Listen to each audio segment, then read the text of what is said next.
So now I'm going to talk about derealization. It doesn't have to be gender specific. So, but yeah, I'm just make do that by a story. Let's say there's Stacy and there's John. John finds himself with Stacy, and Stacy is doing things that are hurtful and painful to John. Stacy always says like that's not what she did. That's not what she said. And essentially is telling John over and over again, like, yeah, you cannot trust your ears, you cannot trust your eyes, you cannot trust your observations. So Stacy is just keep saying that, essentially by telling him that that what John has observed and seen and heard is not what he's seen and heard and observed. And if Stacy is doing that often enough, long enough, John can find himself distrusting his own observations, distrusting his own senses, distrusting his own eyes and ears, and find himself in a place of derealization where he hovers above himself, where he's not in reality anymore, where he's not with himself anymore. And yeah, that's essentially how it happens.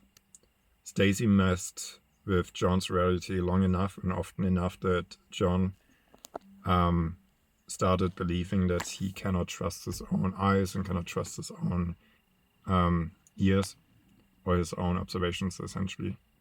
So I think for anyone that finds themselves in that place where they like hover above themselves, where their reality got messed with that much, I think the best way to come back is to pay attention to body sensations,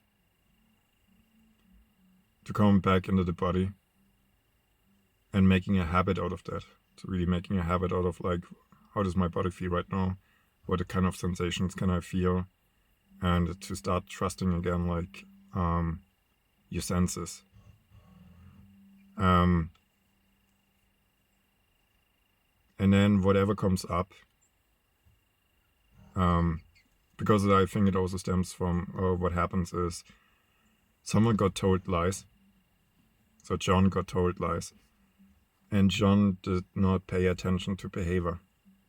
So what someone says doesn't matter.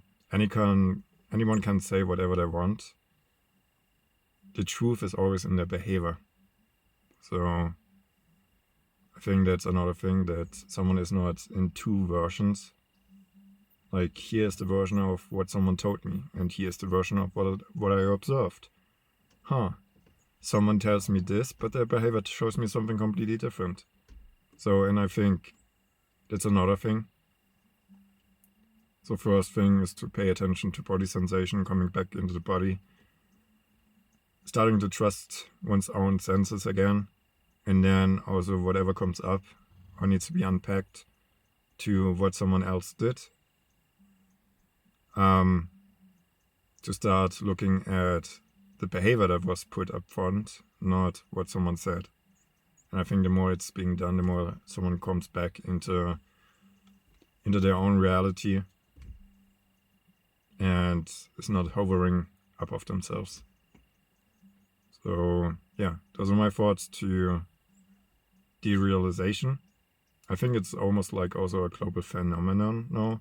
I think it happens a lot more than people actually think, because it's not just within relationships.